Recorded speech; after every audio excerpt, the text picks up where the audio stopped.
Well, I think one of the main issue is that architects and designers sometimes come too early in the process.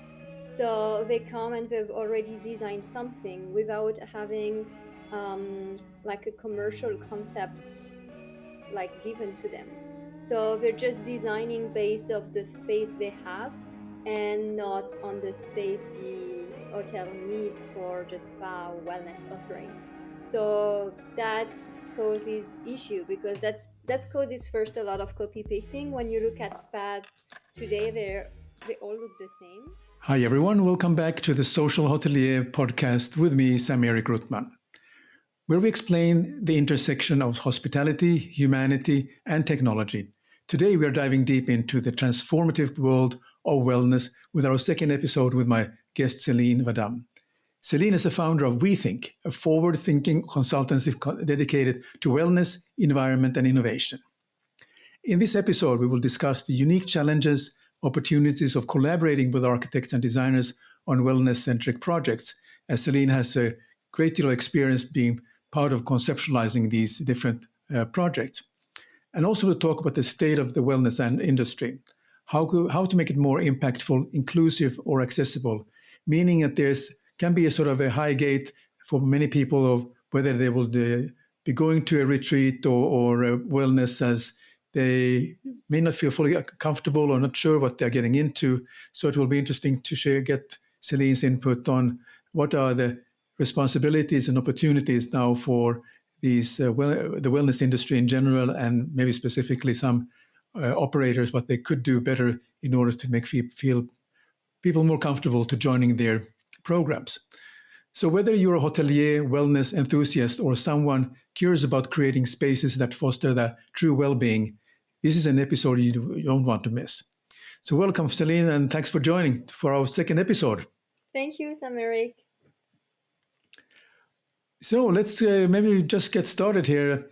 Uh, you have worked with the architects and designers and collaborating with them in designing spas or wellness places. So, what unique challenges and opportunities do you face when collaborating with architects and designers on to ensure that they align with the vision you have?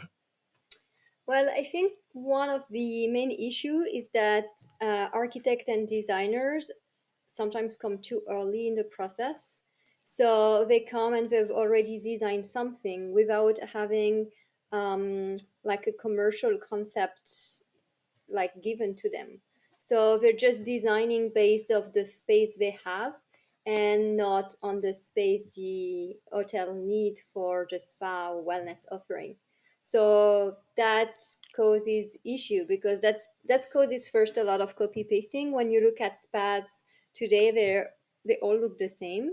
Like of course the design is different, the colors are different, the materials are different, but basically it's all the same, like more or less the same services and the same facilities there. So it's not really like used as a added value and a differentiation point for the property as it could be and as it should be actually to really have an impactful and authentic and um, like I'm losing my words and yeah, like and financially viable offer, because if everybody is doing the same thing, like what are you offering that's different than others? So it's really like, and that's and also like when clients come with RFPs to get like a wellness consultant, they don't really see the wellness consultant as a creative person. They see the wellness consultant more as a tick box or technical person. And I think that's also wrong. Like you shouldn't leave the wellness concept to the designers. They are not wellness experts. They are design experts. So you wouldn't leave them to create your menu at your restaurant or to tell you which F&B concepts you're gonna have. So why are you letting them decide the menu of your spa like through the facilities you're having? So it's kind of the same idea. So I think that yeah, so it's not the architects and designers' fault. It's like oftentimes the owners are want to have the design first, and then there's a lot of back and forth that could be avoided by having first. And I'm talking about wellness, but I'm talking about hotels in general.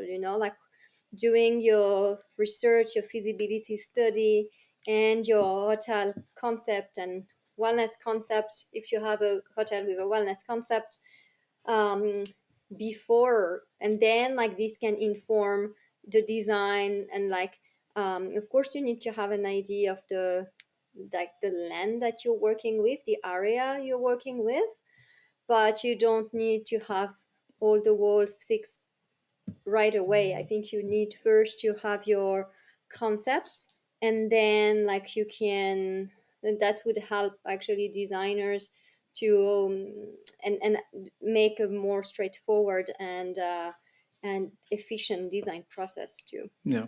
In the ideal situation, if you like to put sort of a timeline of each step, what would what would you start the starting point of the feasibility, etc.? I mean, where would you come in as a concept creator on this? Are you coming on as a first step already? Are there any other consultants that should be involved? Is there a branding expert that would be coming in, or just your thoughts of how you think in the perfect world things should work? Well, if we're talking about wellness concepts in general, and I am not, and I'm using the word wellness and not the word spa, Yeah, because a lot of, it's a bit different. Like the spa in general, like these days, it's just, when the hotel is conceptualized, it's the room first, and then the F&B, and then if there's some space left with putting a spa. um and so and then it's hotels who say, oh, we want to be a wellness hotel. It's like, yeah, but wellness is kind of the last thing you're putting in with the remaining square meters you have. So I'm not sure this is really the most important thing in your concept. So I think that it should come and it depends also who you're working with. Like, of course, if you're working with a spa consultant who's only doing the spa, they will come a bit later in the process. But I do like overall consultancy, so I work not just on the spa but on the overall project and the overall hotel. And like the rooms and the F&B and everything. So I like to come in as early as possible, so then I can work together with the designer and bring them, like how many rooms do we need, how many F&B spaces, like what size of spa do we need, how many facilities, infrastructures. So then there are a bit more information about what they need to include, and then it's a discussion, or okay, this will fit, this will not fit. um, the rooms, if you want rooms that big, then we need to have a bit less, or but at least they have some guidance. It's not yeah, just starting from scratch. And the guidance they have, it's not driven just by you know the plot of land. It's driven by the market, by the concept itself of the hotel, and I think having that strong base before helps also first avoid having copy paste properties, avoid also having properties without like character or without a proper identity, because then it becomes sometimes the identity of the designer. Like some hotels you walk in, you know who designed them, you know who yeah, designed the space. And also it's it keeps it gives the an identity also without necessarily putting a brand. So then after you can associate a brand, but that means that, because in general in these initial stages you don't always know which brand you're going to go with, and then you don't also want to design your property based on a specific brand, because you don't know, like, like maybe like after a while this brand is not a good, like, sometimes what I found is that owners find the brand that wants them and not like work to get the brands that they want. Yeah. And so like in this in this relationship, it's like they are compromising what they want to do or to build to attract a brand, like, and instead of having like something strong that then they can sell to brands and attract the brand that will be the best brand for their project. And so like I think that like having again like this strong concept up front helps attracting the right brand, the right designer that will give the property like a strong identity that will also resist the test of time. Because Yeah. otherwise you will have something that's, yeah, you will have a product that's nice, but that will probably like this identity that will make it like a landmark, or like a, like like a like a specific location in its destination, or like a broader area. Yeah, I I talked some time ago with a brand agency, and I wasn't really sure whether that would be the right fit to bring into a new project, whether it's a hotel project or resort project. But I learned something from him, which I found quite interesting and refreshing. The way he spoke about it, he said that, I ask sort of very three questions, or we think when we think about the new project, that like who are you? Then that would answer very basically what this place is all about. And then is it who is it for? And I think this is going to take maybe quite easy to answer the second question, that who we imagine this uh, services would be for. But the third one is actually very difficult. Is why does it matter? So how does it differentiate to anybody else? And I think we are all, and that is the thing that we are maybe not always spending enough time on, to make that differentiation. And that's where what you're talking about, a cookie cut, cookie paste solutions come very easily, because they want to kind of get started, finish quickly, and move on to the next thing. Yeah, and I think that to your point, like sometimes in the hospitality industry, we are scared to, like have a focus, or to have an identity, because we think that if we attract as many people or different people as possible, it will ensure us to have like a like revenues and occupancy, and but it's like it's like with everything, like sometimes it's better to have maybe a little bit less people, or more like focused like target of clients, but coming like regularly, and coming and having maybe a higher ADR. It's not just a question of volume and having the largest audience as possible, but to have the most also like engaged audience as possible, people who will come back, who will be loyal to your property, who will bring their friends, their family, their etc. Yeah. It's not like being like a one size fits all and being like a people pleaser. Like the hospitality industry is very people pleasing. Yeah, yeah. Yeah, we want everybody come and everybody enjoy. I mean, Yeah. in reality, it doesn't work. But I noticed something that, there used to be a time when we had a hotel management company had four brands. One was for the Hmm. budget or economy, and then you have a upscale, upper upscale, and then luxury. And now, when you try to figure out what these brands are all about, you see, if you look at all these, like the usual suspects, the large Mm, conglomerate, they have 46 brands, and they yeah. come up with a new brand quite often, and because they have cut such a narrow niche of, oh, okay, we want to attract the dog owners, and we want to have this very cabin style of uh, experience. Okay, we can fit the dog owner and the cabin style of, and then let's make it a brand out of it. And so then they look for people who have created similar brands and say, okay, we'll make an offer. We buy your brand for this much, and then they have the work done already, and then they start to put into the huge distribution network and so on. But to the point, I mean, what is your thoughts on what I call branded or design wellness places, which has go under the umbrella of fragrance or facial creams or so on. What is your thoughts on that? Because I see quite a bit of that as a easy solution, trying to figure out that we have a great spa or great wellness product. Yeah, well, we touched base. We talked about that a bit more in detail last time during the Yeah, last conversation. But like as you say, like it's sometimes a quick fix, and I see sometimes like brands that are not really the right fit for a specific property because they don't the values don't align, the type of client down the line.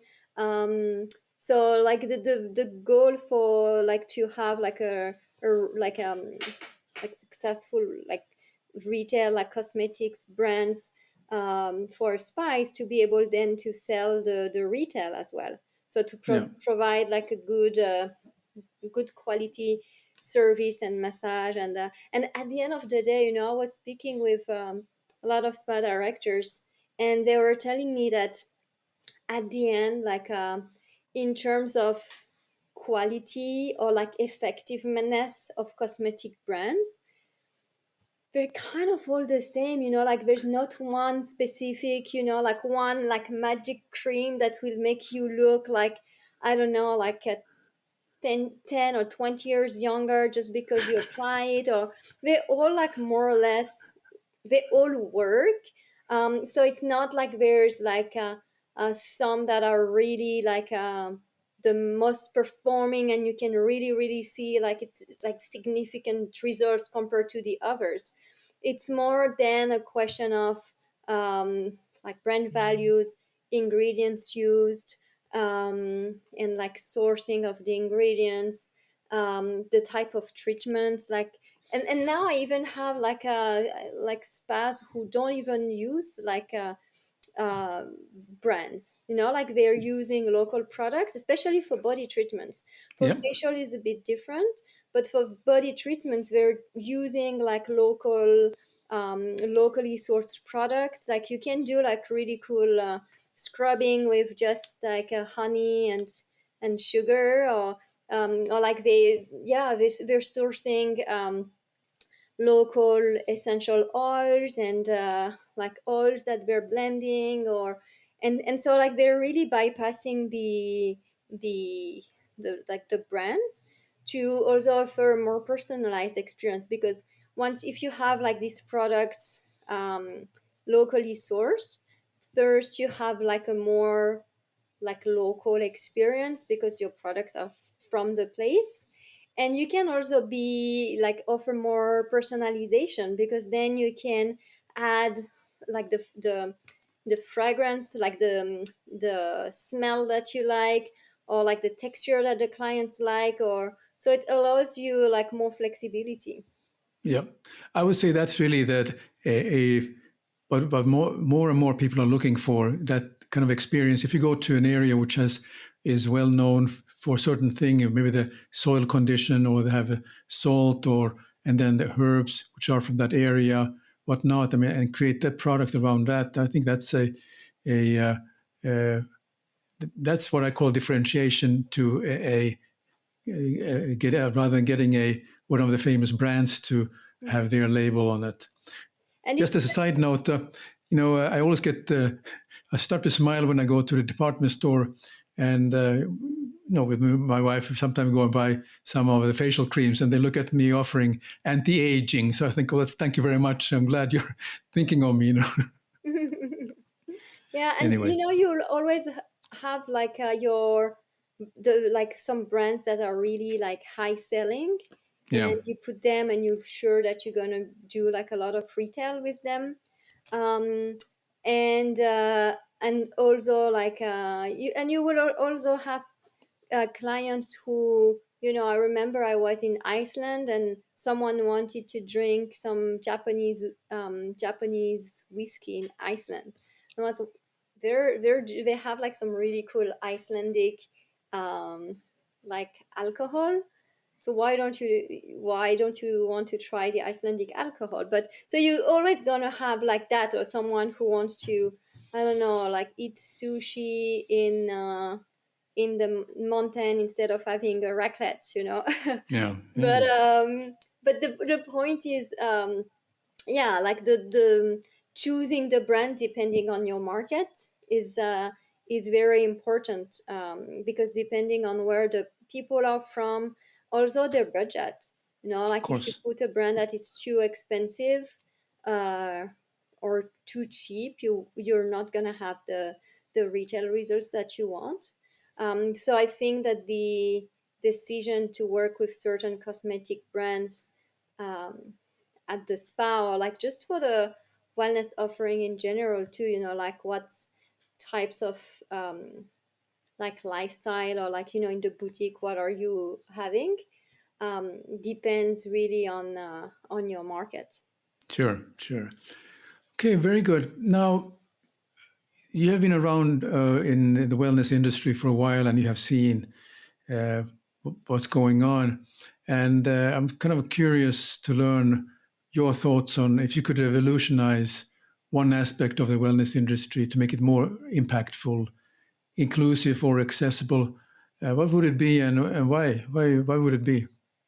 I think that I'd like to work more. Like I love working with the luxury space, but I think there's a big like there's a big market for like corporate and for like lower scale hotels. Like wellness and like health is shouldn't be something that's um, like reserved for like people who have money. I think it should be like accessible to everybody.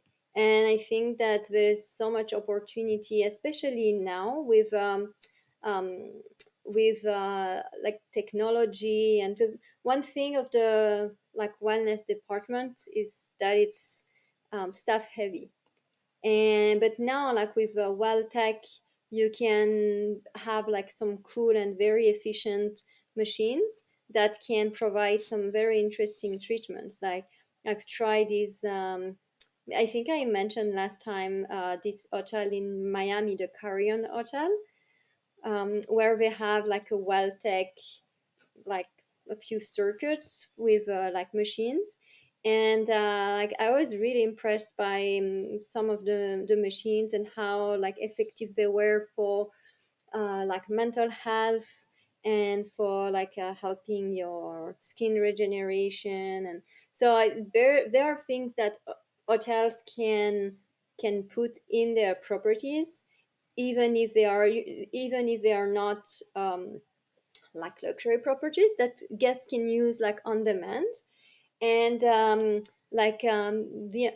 companies who sell these, especially if it's like a new product on the market, they're in general quite flexible and quite good at building like a real partnership with the hotels, and having like a commercial agreement that's really like beneficial for both.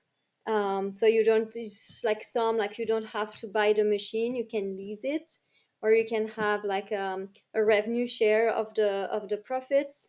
So it's like low maintenance, low staffing, and it can provide a wellness experience to your guests.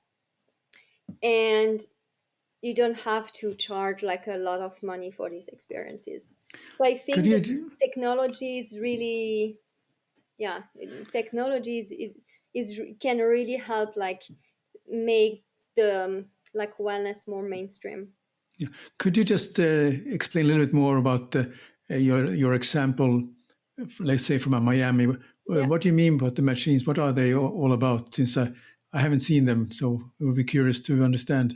Yeah, so like so one of the, so you had like different circuits. I don't remember each like circuit's name. I think there was one for more like relaxation, one more energizing, and another one, and so like the, so you were taken by like the spa, like a spa attendant, to like each machine, so they were dropping you and then like picking you up after to go to the next one. And Okay. so like one machine, for example, like one was a like you like it, how do I explain it? It's like you were laying down and you have one machine. Like I had one machine on my hand that was working, like acupuncture on acupuncture points in my hand, and then the other one was doing like energy waves, so very relaxing.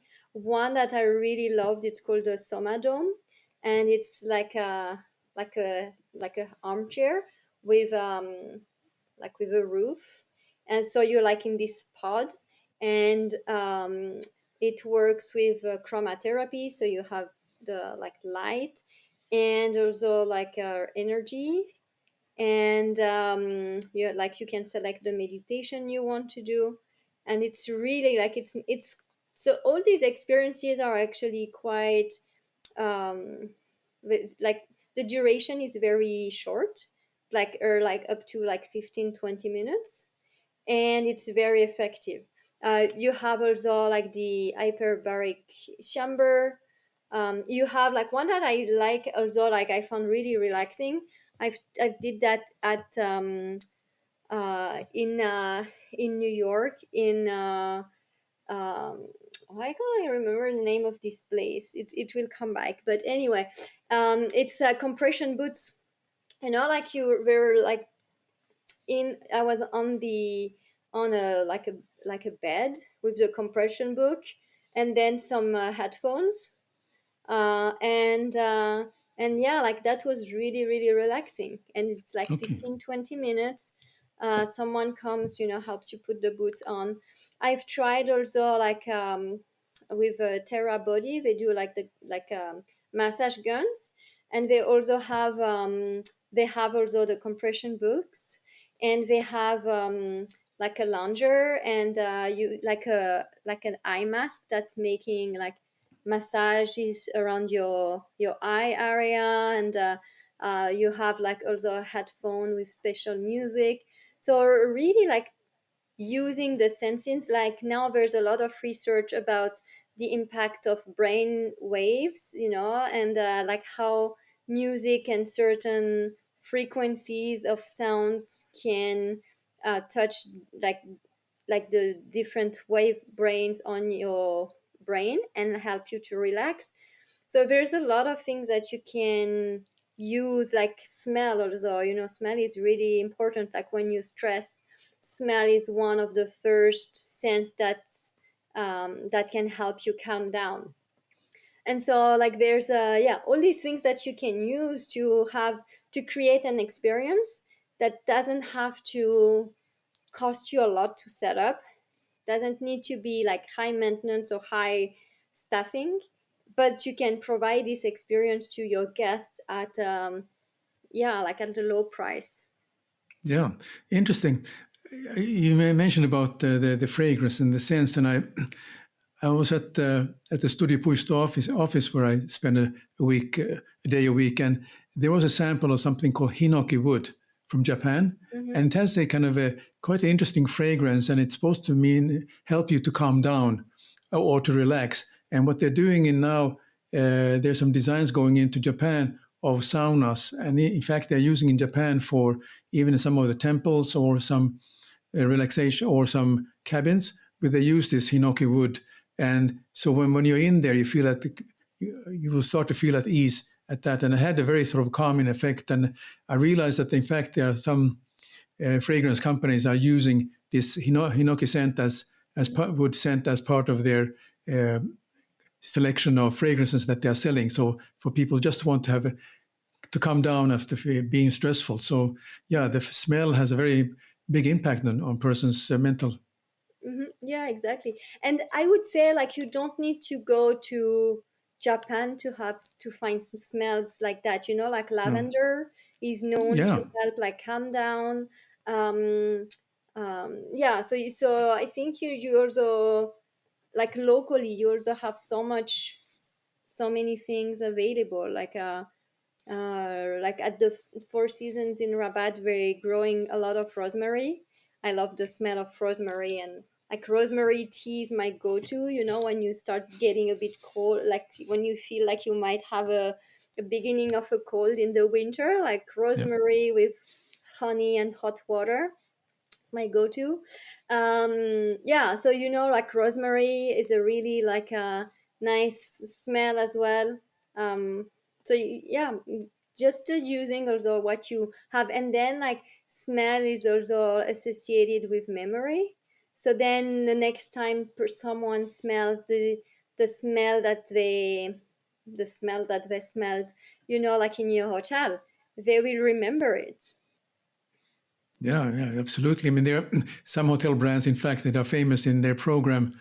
A company I worked for, they had always in a particular flowers in the lobby, which gave sort of a certain scent, like or orange flower scent or something in the lobby, and that's a signature scent that they have in every of their branded hotels. So it has a very, in fact, also in a lot of the, you will see that in fashion stores these days. Also, then you walk in to a store, they will have a particular scent that you get associated with when you walk into it. So Yeah. it's a very powerful way of uh, creating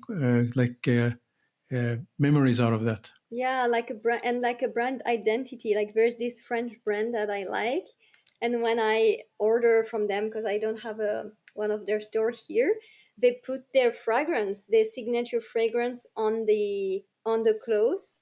So when you open the parcel, like you smell the brand. So it's Nice. yeah, it's really like it's a small touch, but it's really upgrade the experience. Yeah, yeah. Very good. So I think we covered some interesting points today, and we talked about the design aspect, where you were saying that you need to have a lot of work to be done in advance before we get the designer on board, and probably need some good workshops or a discussion that everybody's aligned with what it should be like. And then we talked about certain things that you'd like to see what we should do to revolutionize any aspects of the wellness industry. So many interesting points that has been discussed. So I think this has been a very good discussion again, Celine, with you. You always bring some very interesting points, and I think the audience will appreciate Thank you. uh, your your feedback. I And think one thing I'd like to add about, you know, like diversity, and I think that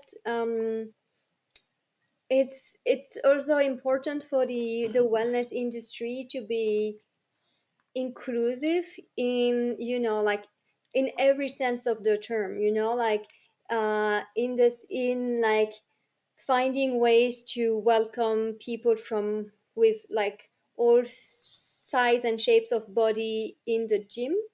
um, and we're really bad at that because for now, like, you know, working out or moving is associated with being fit, but to be able to reach the stage of being fit, you there are a lot of steps before, and so we're not really good at having like softer ways to build movement into people's life when they come on property.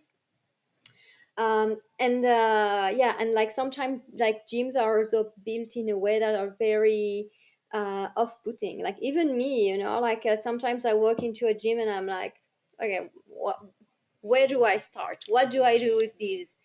So like being more, and that goes back to, and we talked about that last time about, you know, like creating spaces that make sense and not just ticking boxes and say, oh yeah, these machines look cool, the prices are fine, let's just put a bunch of them. And also like making sure that yeah, everybody will feel welcome and not overwhelmed by the spaces. It's also welcoming people of all ages, and I like also like the consumers of the futures are like the kids of today. So I like, you know, like these like mom and daughter pampering offers, or like introducing kids also like to movement or workout. But the spaces that we have today are not equipped to welcome them. Yeah. And the same with older people now, like there are offerings for um, like equipment or for like older elderly people. And so like it's not that the offer is not here, it's just that we're not always well, we have sometimes like limited spaces, so it's hard to put everything we want in there. But like how can we create spaces that are more welcoming for a wider range of people, and also making it easier and not off-putting for them to go in there. Yeah. And it goes also, with like there's a brand that like it's called Barbara Sturm, and they have like different, when you go to their website, they have different options depending on your skin type and your skin color, and depending on where you're living. So I found that really cool that now, like with again like technology, they're able to um, tailor even more. Like now you don't you, it's not like, okay, do you have dry skin or like a oily skin, or like you can go like deeper than that to select what's gonna be best for you. And also like products for men, like men are also like a big target, and the numbers in spas of men going to spas is growing. And for everything, not just massages but facials, manicure and pedicure for men is also growing. um, and younger people, like people now going to spas are getting also younger, so Yeah. that's nice. But again, you need to find um, things like to attract them, and not trying to be like as one size fits all, but at the same time, depending on what your your target, what are your values, and what is your concept, being as inclusive as possible within this like this bucket, let's say. Yeah. Very good. My final thought about all this is that when you think about facilities, sauna seems to be a afterthought. It is just put, okay, we have a small space available, let's put the sauna in there, and then it's never thought about how the heating part of the furnace that creates the heat is it tends to be under measured, so you don't get the proper heat, and then the ventilation obviously is a huge issue. So coming from Finland. A Finnish sauna is, I think that's one of the fundamental things that you need to get right. And they are now paying attention more and more to in the design aspect, and also to make sure that the dimensions and also the equipment in the sauna is the right for a proper sauna experience. Mhm. You know? And in general, you have a sauna and a steam room next to each other, but when you look at the properties, they are the same. Like it's heat therapy. The difference is one is dry and the other like he's like makes some steam. But in terms of properties, they do roughly the same thing. So like is like having two hot experiences the right fit if you don't have much space, or can you do like a hot experience and a cold experience, so then you really have the benefits of both like combined. So it's like little details, but that makes the difference. Sure, sure. Very good. Well, thank you, Celine. This has been an excellent conversation again, and we will continue our discussion about the world of wellness. And to all of our listeners, what would you like to learn more about wellness and how it could help in your daily life? So please send your questions to us. Write to I will put the email address in the show notes, and just write in the subject line wellness questions, and we will deal with that in our next episode. So again, Celine, thanks very much for joining today's episode, and I'm looking forward to continue our fantastic discussion about wellness and bring more and more information to our audience. Thank you, Sam-Erik, for having me, and yeah, until next time. Thanks for joining us this week on the Social Hotelier Show. Make sure to visit our website, the Social Hotelier Show, blueberry.net, where you can subscribe to the show in Apple Podcast, Spotify, Google Play, or via RSS, so you never miss a show. While you're at it, if you find value in the show, we appreciate a rating in Apple Podcast. Or if you simply tell a friend about the show, that will help us out too. Be sure to tune in for our next episode.